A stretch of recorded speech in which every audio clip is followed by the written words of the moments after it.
Carson City Library Board of Trustees meeting Thursday, January 26th. And the first thing we do, I guess, is we do a roll call and call to order. Correct? Chairperson Knight, Vice Chair Lucas, Present. Trustee Markle, Present. Trustee Nichols, Present. Trustee Olivas. Present. A quorum is present.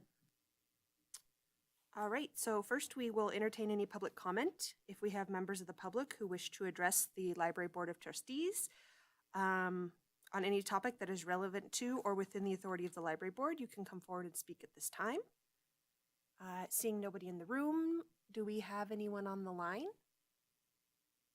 There are no callers online. Okay, so I think that wraps up the public comment section. Okay, so our item 3 is our approval of the minutes of the previous meeting. Has everyone had a chance to review our previous meeting's minutes? This is Trustee Markle. I move that we approve the meeting minutes from the last meeting. From the, what was it, December 1st meeting. I move we approve them. They were short and sweet, so I didn't find anything in them that needed changing. Anyone else? Nope. Barry, do I still vote even though I was absent on the December meeting? Typically, if you weren't in attendance, you abstain. You don't have to if, for instance, you went back and watched the meeting and can approve the minutes as an accurate reflection of that. You may, but you can abstain. Trustee Nichols, I second. All in favor say aye. Aye. And one abstention. So Yep, one 3 in abstention. favor, 1 abstention. But that still passes, correct? Yes. Okay.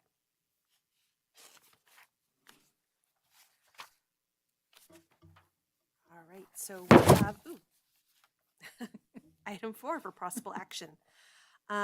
We have a review, discussion, and possible action regarding approval of the proposed 2023 open holiday hours, together with modifications, if any, that we might want to make. So I believe we have a brief study was done on the cost of our holidays and possibly remaining open on several holidays. And I think Director Holt, would you like to speak to this? Certainly, this is Joy Holt, Library Director, for the record. So you can see there that the Martin Luther King holiday we've already passed. So I'm including this as the 2024, just so we can get a more accurate picture of what this will cost us in a true calendar year. So I suggest that we take, that we work Martin Luther King Day, President's Day, Nevada Day, and Veterans Day. I chose to take off Memorial Day so that folks can have the opportunity to visit the graves of their loved ones, and then also Labor Day, because it's Labor Day. So I thought it would be appropriate not to labor on Labor Day. But of course, that is subject to your approval and in your information and your choice. So the Juneteenth holiday is not listed as a holiday on the city calendar. So that leads me to believe that they have decided not to go forward with that as a yearly holiday. It would be on the calendar. We were told last year it would be on the calendar if it was, if they chose, they were going to move forward with that as an annual holiday. So that is why it's not included. I mean, and I felt it was necessary to put that on here because really the Juneteenth holiday was the situation that spurred this conversation about opening on some holidays. So upon conversation with finance and with HR, I learned that for those classified employees or hourly employees who work on a holiday, and we're not blazing any new trails here, there are other departments that work on holidays and our 7-day-a-week operations, so on and so forth, they will get 2.5 times their hourly pay, so it's double time and a half. I factored in the yearly wage increase at a 3% merit increase and a 2% cost of living increase. That's the meet expectations percentages. for the year effective the new fiscal in '24. And so I took everyone's salary, hourly salary, based on that, what it would be at the increase, the merit increases, and then averaged that out, times that by 8 hours. So what that would equal per employee, that's the 553.28. The average cost for 9-hour hourly employees, which is everyone but our part-timers and myself and the other manager who are unclassified.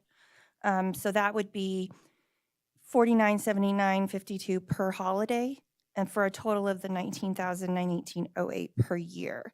Now, obviously, that's an average, and it does also not include Medicare and benefit costs. So it will be a larger amount.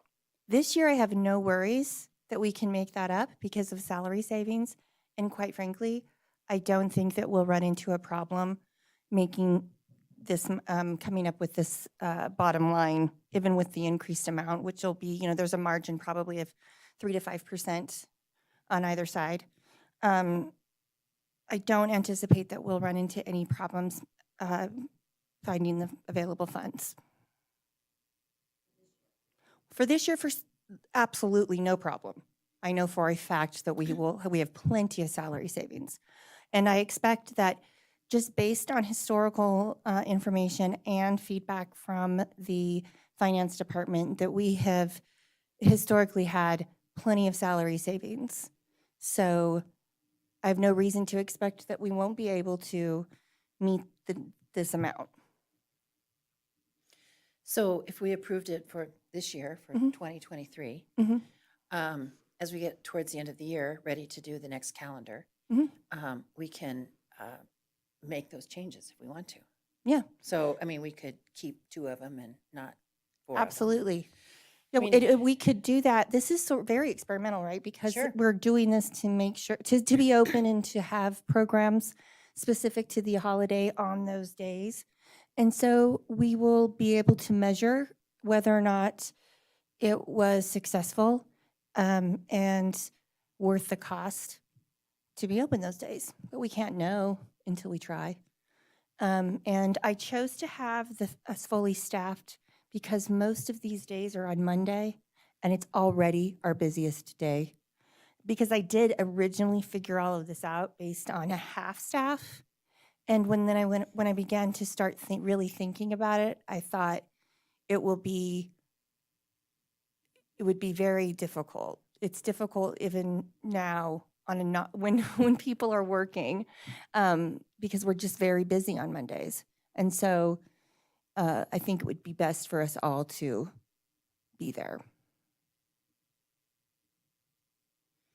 And the staff knows it is coming, and I've had very open conversation with them and said, if you've got any concerns or specific holidays you would rather we not be open, and everyone was amenable. And so most people were concerned we were going to be open on the biggies like Christmas or Thanksgiving or any of those. So they were fine with they were fine with these other holidays. So no one had any of them they didn't want to take off for any reason. So I was thinking that I didn't realize it was 2.5 times hourly pay. So that's probably, for some people, I mean, even if people wanted to swap out shifts or whatever, I would imagine for some people that might be an adequate incentive. yeah, I do think that would probably ease the pain a little. And it's not likely that one person will have to work all 4 unless they choose to. Right.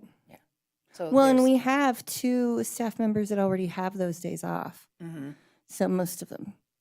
So they can choose to come in, but they don't have to work all of them. They can take them off. They can take annual leave. Sure.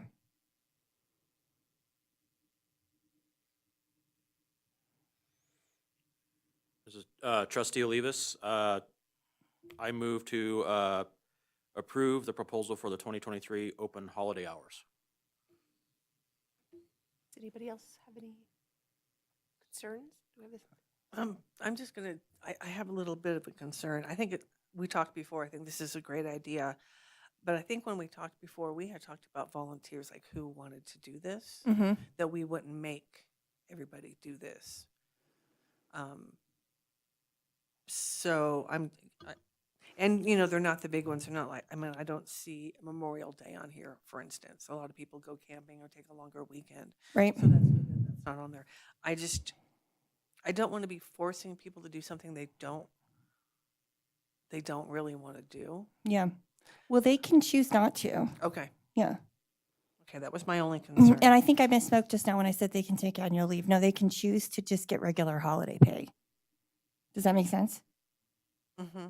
So they can choose to just take it as a holiday and receive regular holiday pay, as they would as if we were closed. Okay. Yeah. Okay. Good. But Thank you. I will give them the opportunity to, if they don't want to. But I'm hoping that I don't have to face the only 3 people wanting to work. But as Trustee Lucas pointed out, I think that the pay is probably an incentive. And if we're down to a skeleton crew, we'll be down to a skeleton crew because we do have myself and the programming and outreach coordinator who will be there because we're salaried. So, and I expect though that just given the feedback that I've received from the employees when mentioning this, that I don't anticipate that folks won't want to work. But again, will ultimately be their choice. That makes more sense to me, the 2.5 times now, because if they were home and just took the holiday pay, that would be flat rate. Mhm. So you get that and then Right. extra wages on top. for Right, coming yeah, in. I'm So sorry if I that's- didn't explain that well. Yeah, no, I'm just like thinking, wow, that seems, but I'm like, well, right, if they would have gotten paid anyway to stay home, that's why it's Hmm. like time and a half, but then also what you would have gotten had you stayed home. So that makes Right. sense to me. Do we need to take a first motion again because we had more discussion? No, you don't need a Okay. new motion. We just need a second. Trustee Markle, I second the motion. All in favor? Aye. Okay, Yay. so we pass that. Okay. Okay. So item- if I may, at the very beginning of the calendar, before we even get started, there is, Trustee Knight pointed out, there was an error in my highlight, in my color coding with Thanksgiving. I saw that So too. I have it listed as, I'm just gonna actually correct it. Well, I can't right now, shoot. But it should be pink, I think. Yes. That pinky, peachy flesh tone.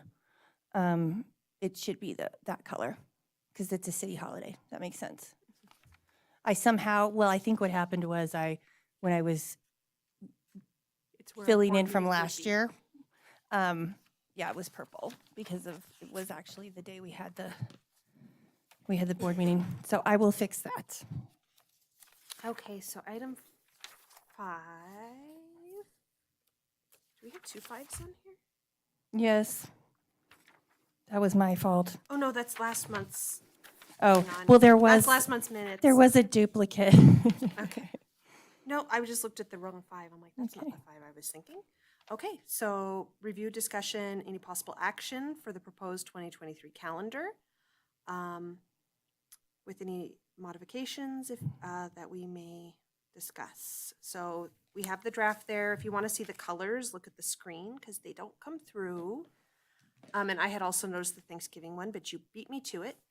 And I'm sorry it's that I didn't do it in color. If I can going forward if you'd like me to, but I was being cheap with the color. I also never print in color. When I talked to Chairperson Knight, she briefly mentioned something about possibly moving board meetings earlier in the Yes. month. Is that Mhm. something that's coming up in a future month's agenda? Or is that something we were supposed to discuss today? Well, I was under the impression we could discuss it today since the calendar's under discussion for today. Is that correct? It's within the scope of this item. You can discuss it. Okay.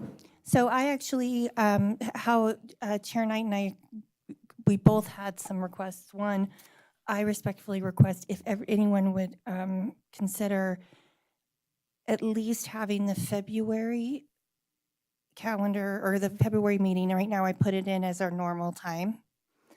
But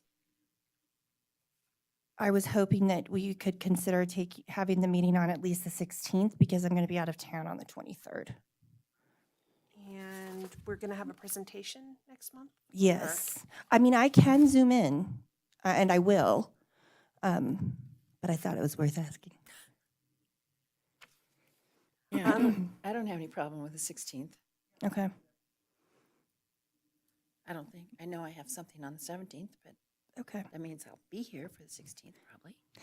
So Now, I one would like to bring up then the possibility of moving our meetings to the second week. the Okay. second Thursday of the month as opposed to the fourth. Not sure exactly what it was that Chairperson Knight wanted to do that, but it does work well for me. And I just wanted to, I guess, ask if anybody else had wanted to discuss that at all or felt like that was a possibility. Well, I will add that the reason Chairperson Knight asked for this is because she's having issues with childcare on the fourth Thursday of the month.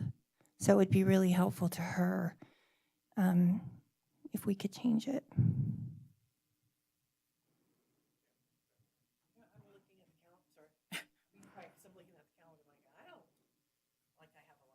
Yeah, yeah. I'm like, it's all good.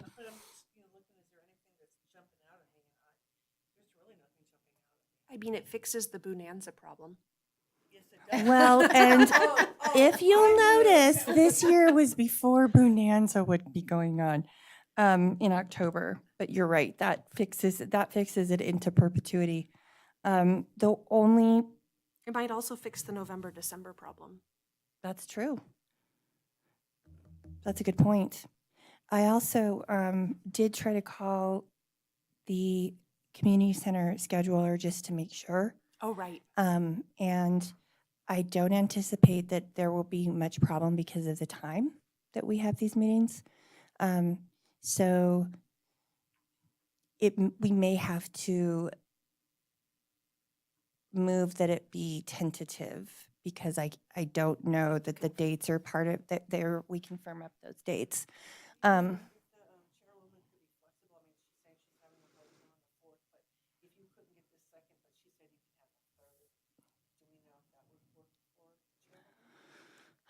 don't know, actually. I was excited about it because my partner also has his board meetings on the second Thursday. And I was like, great, no one's home all at the same time. Perfect. But I'm also flexible. Okay. So, any other questions about, so we want to try and change to the second if we can. If The second room Thursday. availability is Okay. cooperative, I would say. And so then I'll just have to change some language in our, Then do we want to meet again in like two weeks? And will we be able to get our presentation, Dr. Steinman? Dr. Steinman? I think so. Can he accommodate that? I think so. I haven't been able to reach out to him. I did tell him that it would be sometime in February, and he said February was much easier for him than in. Anything else on the calendar that we have questions or concerns about?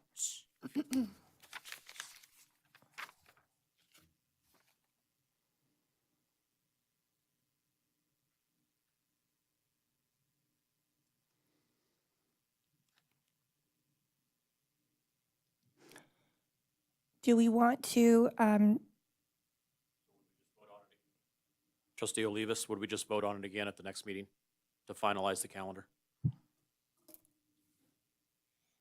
I think you could phrase the motion in a way to approve movement of the monthly meeting to the second Thursday, subject to the availability of the room, which I think is the only outstanding issue. If the room is available, that would be sufficient approval of the calendar. If for some reason it wasn't available, it would have to come back for resolution of that. okay. I did want to point out or ask too, since we are tentatively deciding to move to the second Thursday of the month, that would mean changes to the calendar in November and December. So we'd have meetings on the 9th and the 7th. 14th. Oh, you're right, sorry. So the 9th and the 14th, yes, but we would be having a meeting in those months rather than a combined meeting. Right. So, I feel like that works because they're well out of the way of the holidays. Does Yeah. anybody else have Yeah, a- I think it's fine. Okay. Okay, Okay. so I guess I need to ask if anybody wants to make a motion.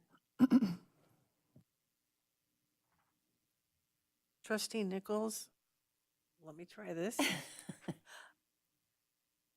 I move that, no, I'm blanking out, sorry. Okay, I'll try it. Trustee Markle, I move that we reschedule our Library Board of Trustees meetings from the fourth Thursday of every month to the second Thursday of every month pending room availability. Does that work?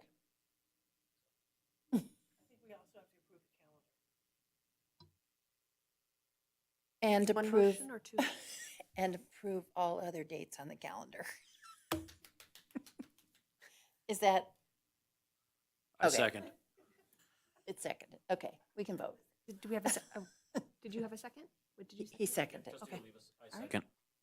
Favor? Aye. Aye. All right, that passes. Pending room availability. Okay. Item 6. The way I'm reading this is we're approving to accept his presentation at the next Board of Meetings trustees. We can't approve the presentation because we haven't had it yet. Right?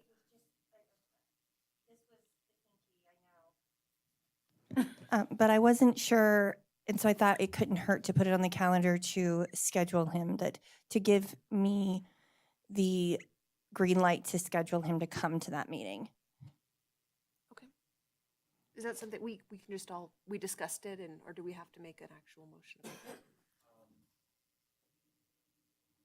That's within your discretion. It is agendized for possible action, so a motion would be appropriate, but if the library director has sufficient direction to make that arrangement. It you sounds don't like have we're to. all fine as long as he's okay to move it up in the month due to our new meeting. Okay. days. Yeah. He's pretty flexible, so especially at the time, he's a professor, so during the day is when it's most difficult for him, so. Right. Okay, so let's move to item 7, information only. Director Holt has library director reports for us. Mhm. Does anyone have any questions about the budget reports?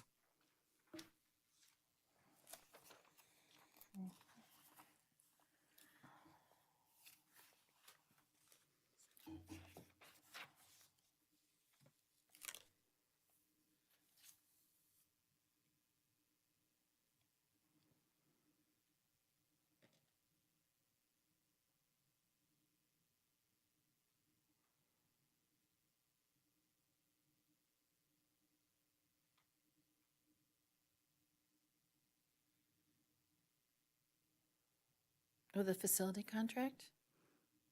The facility contract, you'll notice that we have we're very much butting up against our budget for building repair and facility contract. We haven't used those funds in the past. This was an incident of an accident that happened with some spilled paint in the digitorium, and we had to replace some carpet squares. So I used the budget from facility contract and from building repair and maintenance per conversation with finance.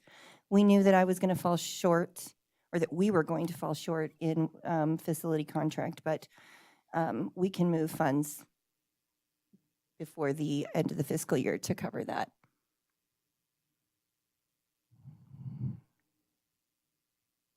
Yeah, I mean, some of these budget items are so small that Yeah. it would be very easy to.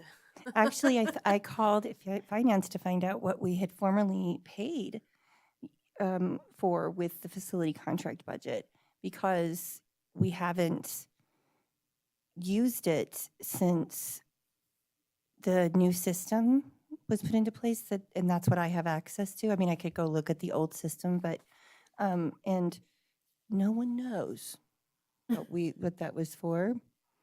So I used it.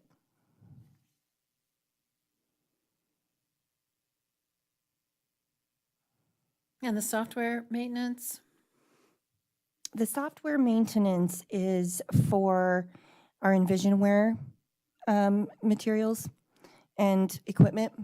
And the reason that that is, going forward, we're going to see that budget exhausted early in the fiscal year because of maintenance costs associated with the AMH and other equipment that we purchased with CARES funds.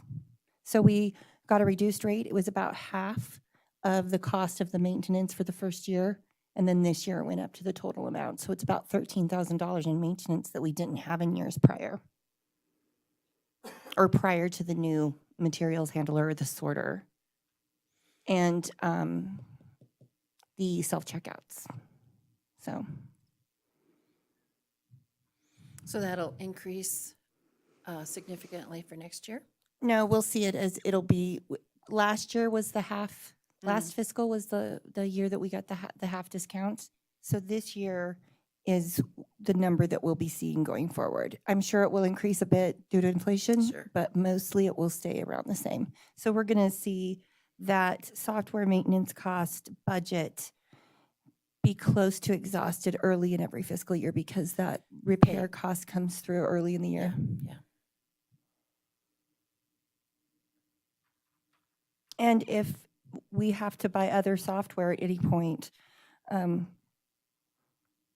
I'll move money or request a supplement.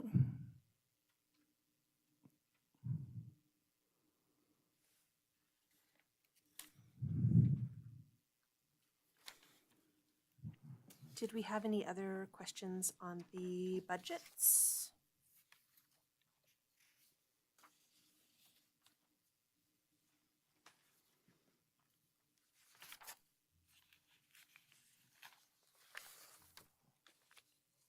It sounds like you might be okay on those. Okay. Move on. All right, so my report, I'm sorry this is microscopic. I realized after the fact, looking at it today, I was going cross-eyed myself, so I'll make some, I'll reduce the size of the pretty photos. Oop. Shoot. Trying to get this to pull up. Here it comes, hopefully. Or not. Okay, so Sherry Mathis is our new library clerk. She is awesome. She's so excited. She's already totally up to speed. She's going to be able to ride solo for at least the second half of the days that she's there, which is Monday, Tuesday, Wednesday. She's a former educator, lifelong teacher, and administrator. So this is a retirement job for her, and she's just, I can't speak more highly of her. She's an incredible fit. As we were discussing off record earlier, our library assistant, Chris Klug, accepted new position at the state library with the Talking Books program. So we're very sad to see her go, but it's also a good move for her. So her last day was December 30th, and so she did train one of our existing staff members, Haley Swift, on just the very basic stuff that she was doing. And we were lucky enough to fill the position with a person named Haley Poland, who is working for the treasurer's office also. So we are going to employee share. And I say that in the most respectful way possible. And thank you to Amber LaFollette at the treasurer's office for conceiving of this solution, and it's been mutually beneficial. So, Haley's already up to speed. She's our third Haley now, so that's a little confusing for everyone. But she's already ready to go on her own, and we'll just move her forward with added job duties when she feels comfortable and confident to do that. But right now, she's getting the stuff done that absolutely has to get done with, which is our deposits and our payables. The next step is going to be for her to handle our purchase cards, which can be complicated, but finance is extremely helpful. And she did get a little bit of training on them before she came over from the treasurer's office.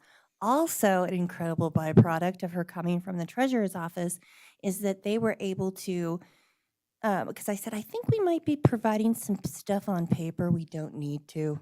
And we might be saving some stuff on paper we don't need to. It's just a hunch. And the treasurer responded with, yes.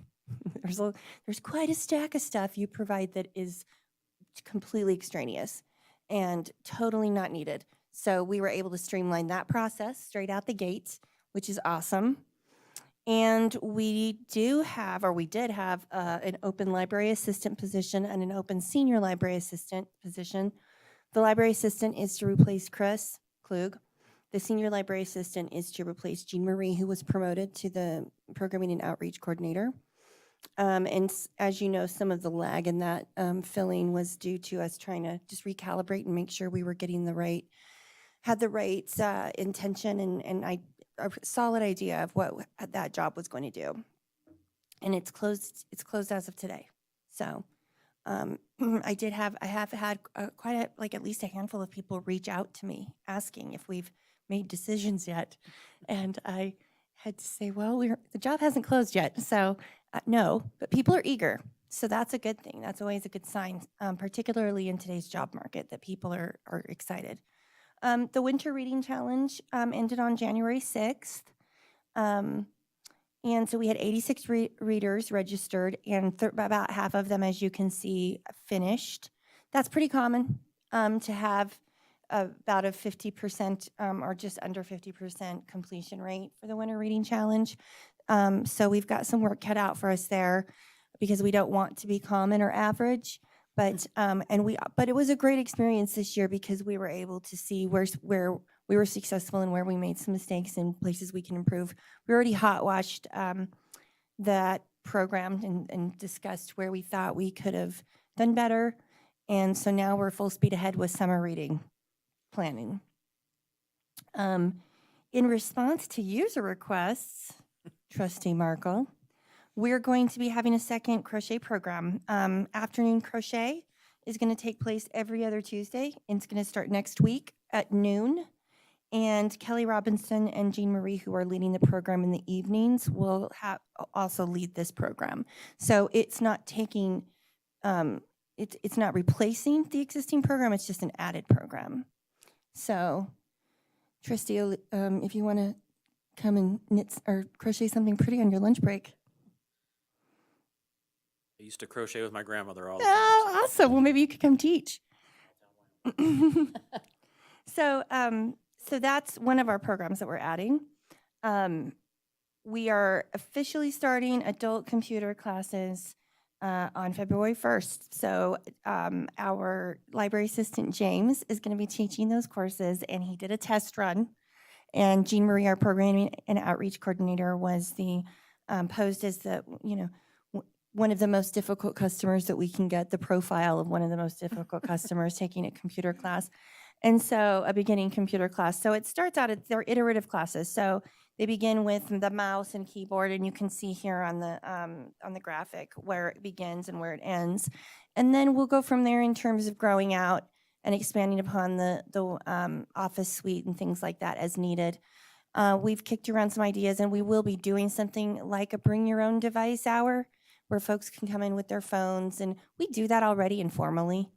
But we are going to we definitely want to do something that's more formal and a set time so people can come and we can help them with their Kindles and their phones and their iPads and things like that. I mean, we don't always know the answer, but we can almost always figure it out.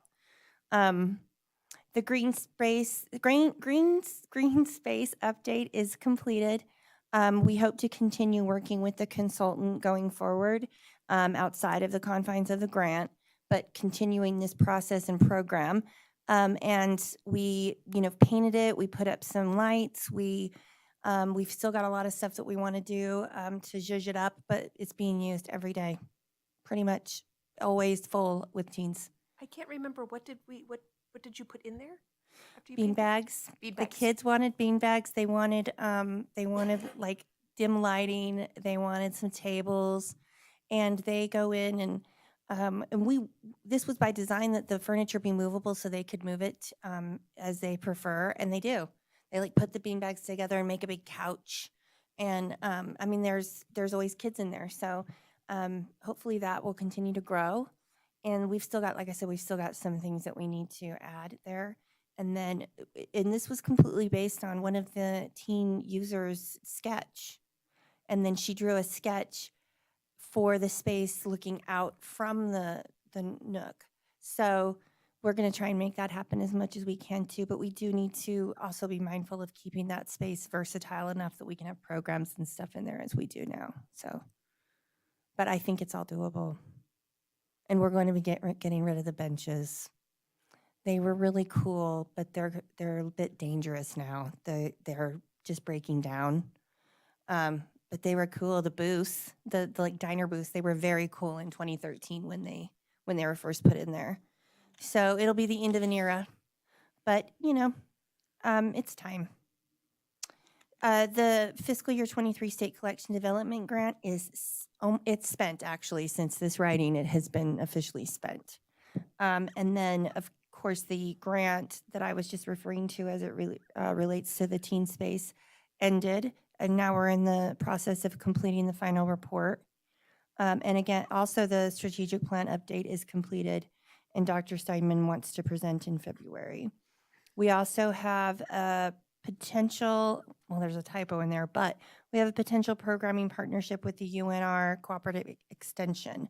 So we're in the process of working out a couple of different programs. One is for Tai Chi Quan, that Lisa Taylor has taught at the senior center, and she'll be teaching. It's a Tai Chi that is specifically to help prevent falls for the participants.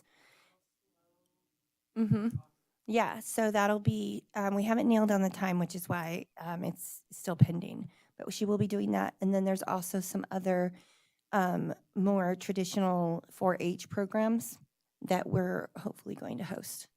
So those No things gardening.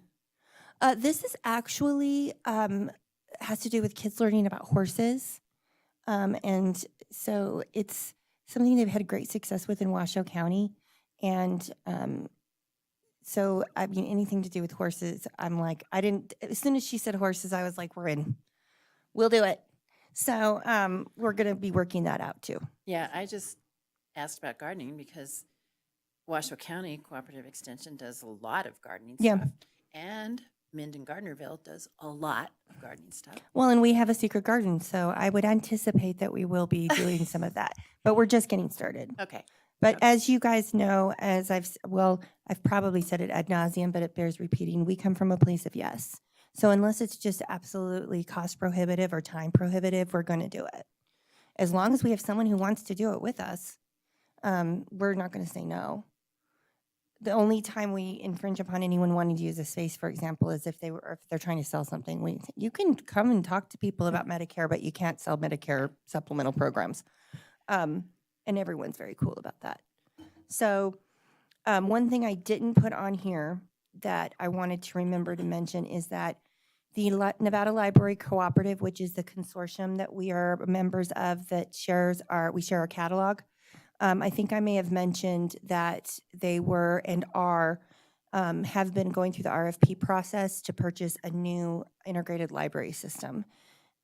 They've decided on a system. We were involved in that. Kelly Robertson was our member of the evaluation committee, and they've officially announced that we're going to be migrating to Koha, which is an open source ILS that is supported by Water Solutions, which is like a technology company that will help us kind of tweak it to our needs. The cost savings is significant, and because we knew that once the RFP was off the ground, we knew there was no going back. We, meaning Carson City Library, knew there was no going back on a migration coming up. And that whole process is starting right now, and we're very much involved. We're the biggest library. We have the biggest volume, or the highest volume. We use electronic data transfer for our purchasing. So we have a lot of unique stake in the game. The good news is that Koha Washoe County's been using it for a really long time.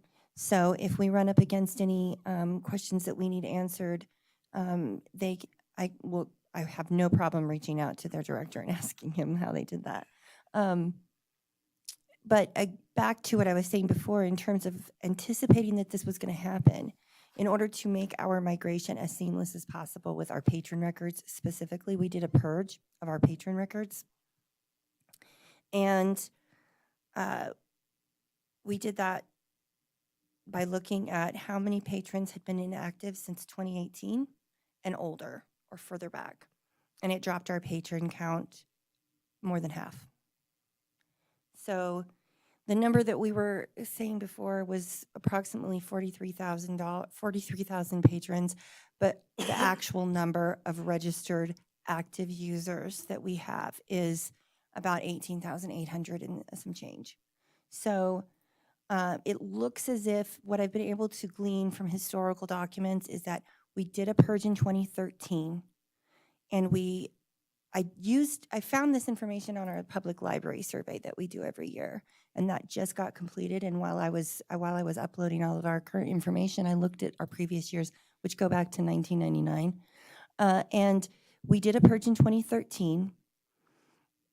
And then we did a purge in 2018. We reported a purge in 2018, but our circulation librarian, she's the one who headed up this purge process, said she's not sure what we would have purged, because when we did our purge we started in the late fall.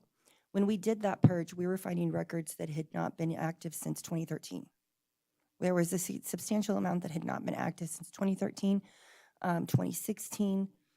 So I'm not sure when we did our last purge, but the public library survey and the expectation of the Institute of Museum and Library Services is that libraries do a purge every 3 years.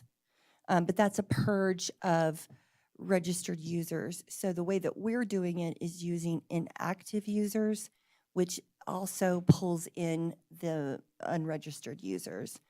And it gives them a little bit of time. Our numbers won't be 100% accurate, but it will allow users whose cards have expired a little bit of grace period to come in and say, because this does happen where people will come and say, I haven't used this card in like 5 years. Is it still good?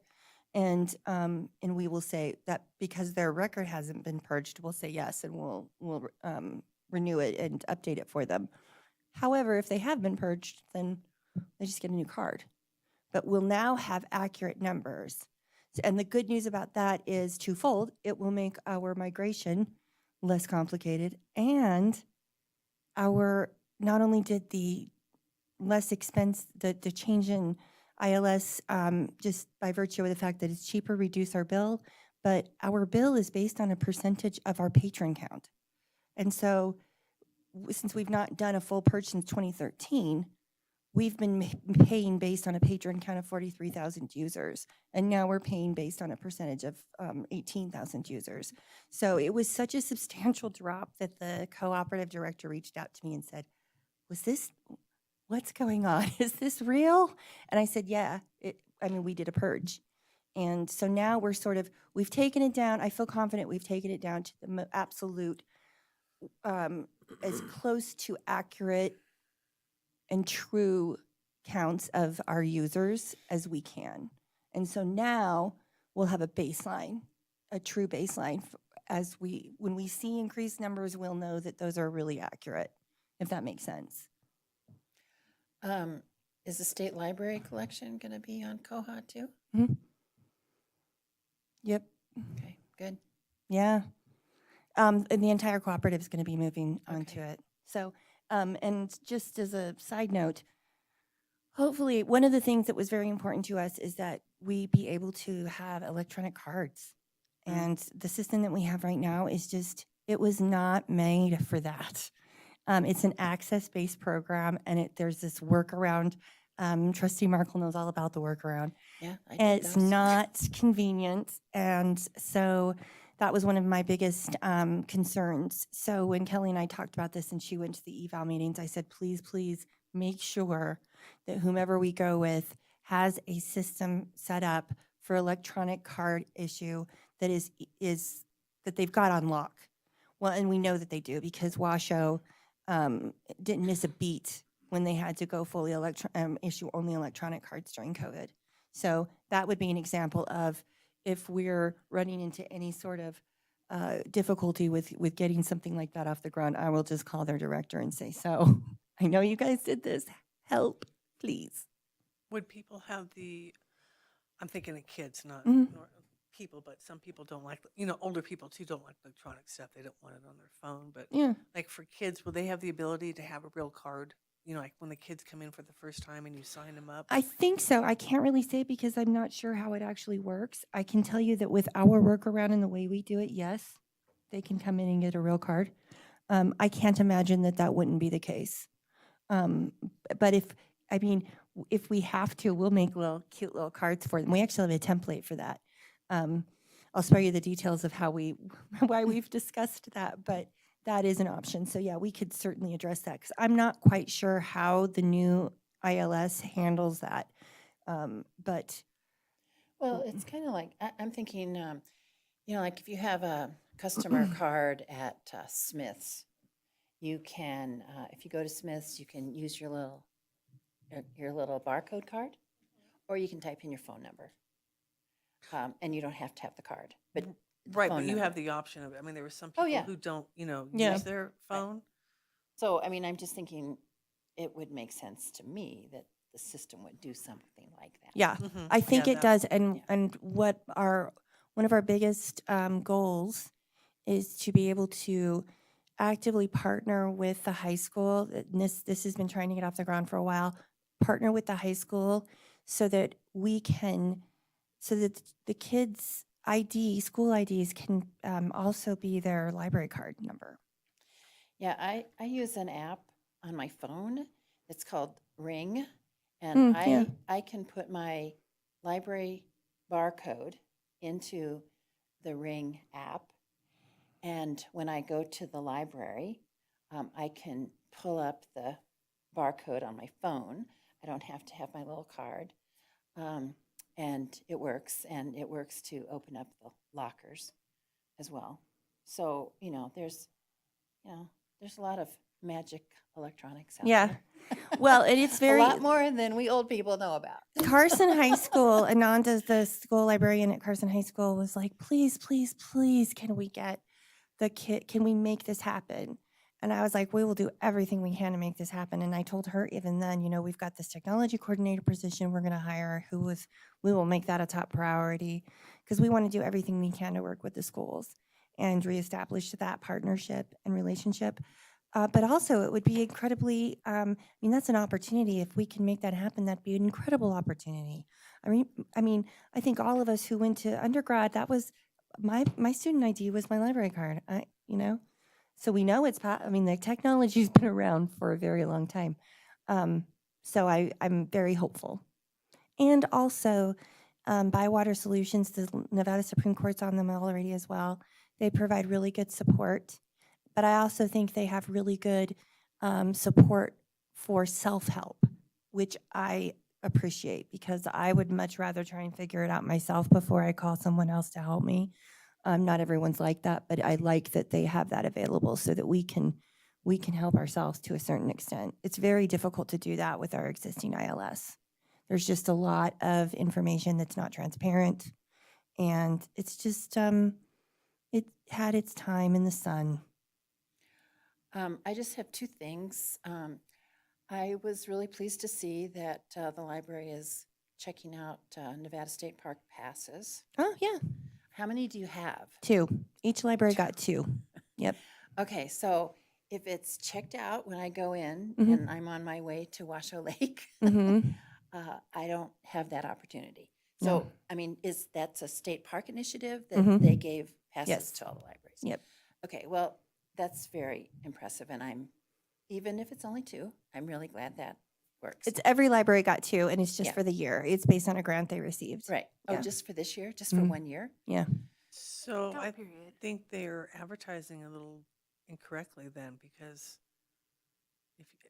what I've seen advertised is if you have a library card, you get free access to state parks. You do, if you go check out the pass. Right, but they don't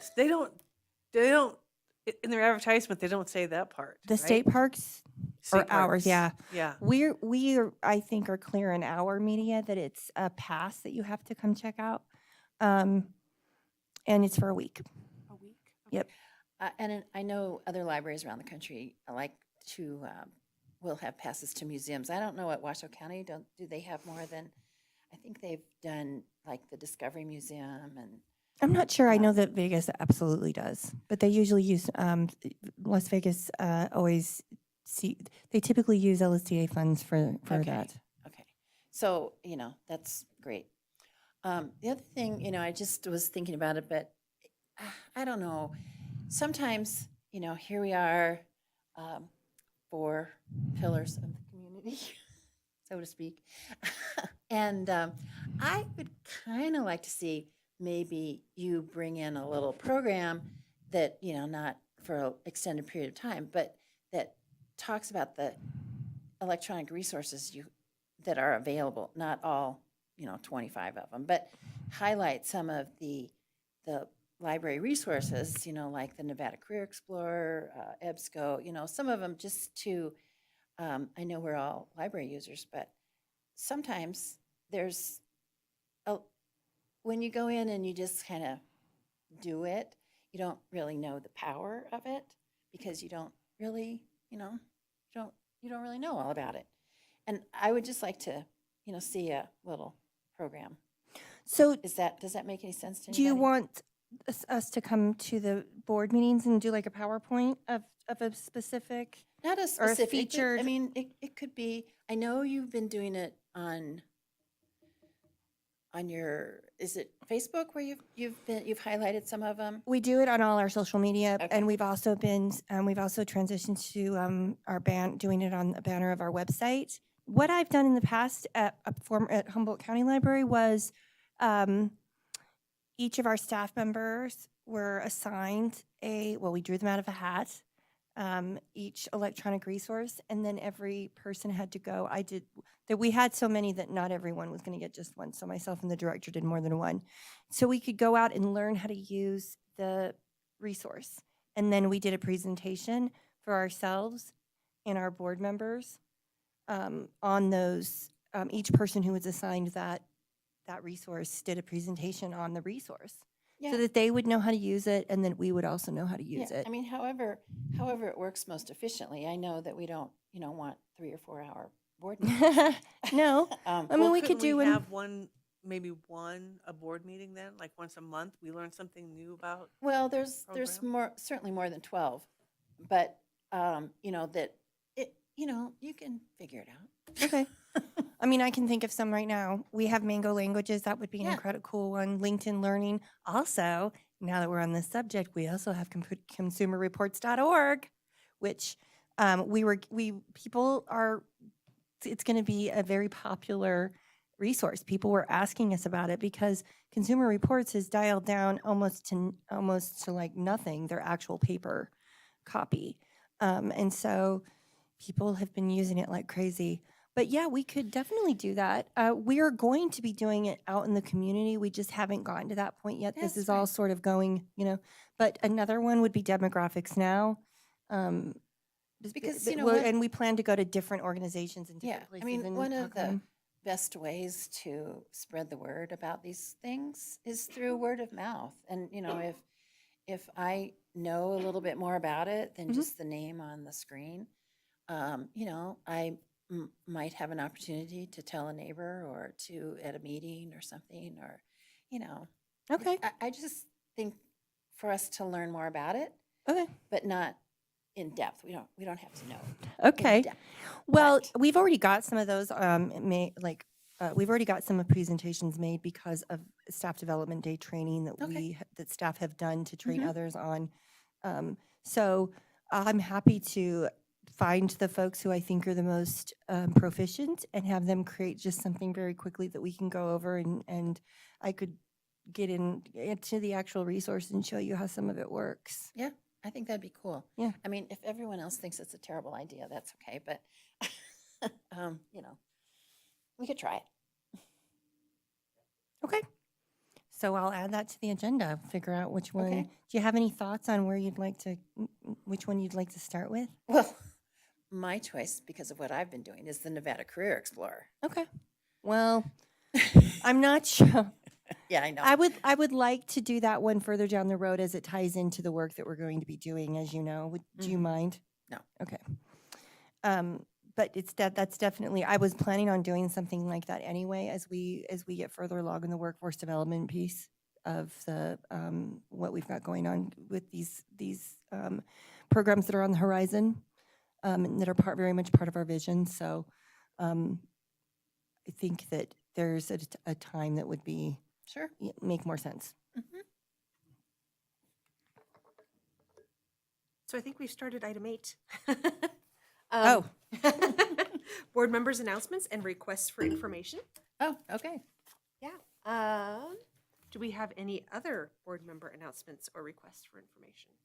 Joe, I just have one thing. I Okay. was trying to pull up my notes from a Boys and Girls Club meeting, but Sina Lloyd, who we know really well, mentioned the partnership, because we have some things going on technology-wise and stuff for the Mhm. strategic plan at the Boys and Girls Club too. So I think it's a really good time to reach out to the new CEO over there, the executive director, Okay. and probably have him and Sina at a meeting and pick her brain and his brain and see how, we can collaborate with them as well and, Okay. and build that bridge even stronger between the two organizations. Awesome. We've been it's on our radar to do that for sure. And I think we're getting more and more ready to, as our programming and outreach coordinators getting more comfortable, lots of things are starting to come to fruition. So that's I appreciate that, and we will definitely Yeah, reach 'cause out. Digitorium came up and those sorts of things real quick. So Yeah.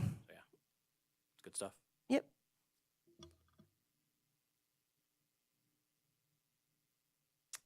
Is that it for board member announcements or requests? Okay, let's move to item 9, public comment. Do we have any members of the public who wish to address the Library Board of Trustees? I don't see anyone here. Do we have any callers on the line? There are no callers on the line. Okay, then I guess we move on to item 10, adjournment. Do I just declare adjournment? I will adjourn this meeting of the Library Board of Trustees.